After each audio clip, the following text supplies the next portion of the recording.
वजीरपुर विधानसभा क्षेत्र दिल्ली।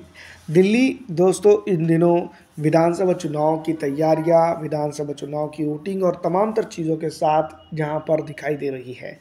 प्रचार प्रसार, रोड शो, कई अन्य चीज़ें देखने को मिल रही हैं। वजीरपुर विधानसभा क्षेत्र के ऊपर का भी माहौल ऐसा ही।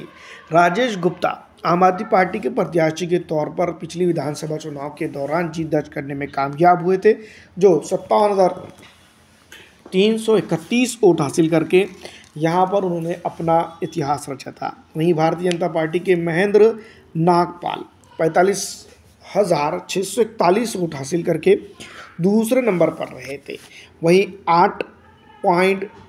6.81 का वोट शेयर परसेंटेज उन्होंने हासिल किया था, यानी कि उनका ये विधानसभा क्षेत्र के ऊपर भारतीय जनता पार्टी की पकड़ की अगर हम बात करें तो वजीरपुर के अंदर काफ़ी अच्छी रही थी।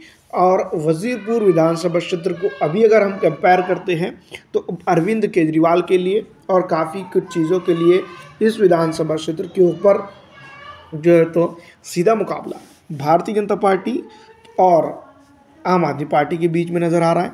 इस बार अगर 10 से 15% के करीब भारतीय जनता पार्टी इस विधानसभा क्षेत्र के ऊपर वोट गेन शेयर कर लेती है, यानी कि गेन कर लेती है, तो इस विधानसभा क्षेत्र पर यानी कि वजीरपुर के अंदर वो जीत दर्ज कर सकती है।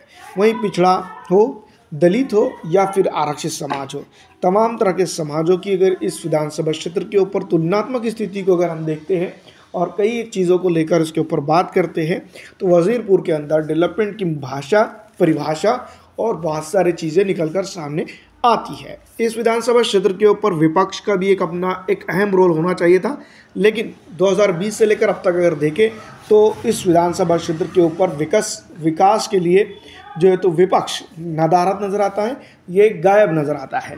क्योंकि दोस्तों हम ये बात इसलिए कह रहे हैं कि किसी भी सक्सेसफुल डेमोक्रेसी के लिए जो है तो विकास करवा कर लेने की भी एक अलग तरह की क्षमता होनी चाहिए, जो इस विधानसभा क्षेत्र के ऊपर राजेश गुप्ता के सामने कोई पूर्ण तरह की चुनौती नज़र नहीं आई। और वजीरपुर के अंदर जिस तरह की हालत थी उससे बदतर हालत देखने को मिलती है।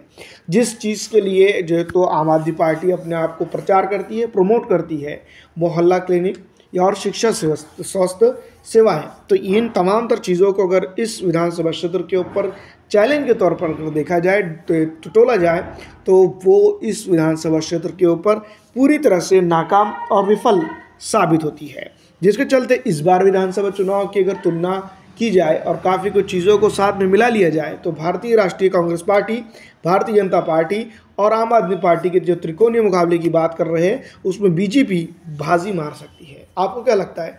कमेंट करके ज़रूर बताइएगा।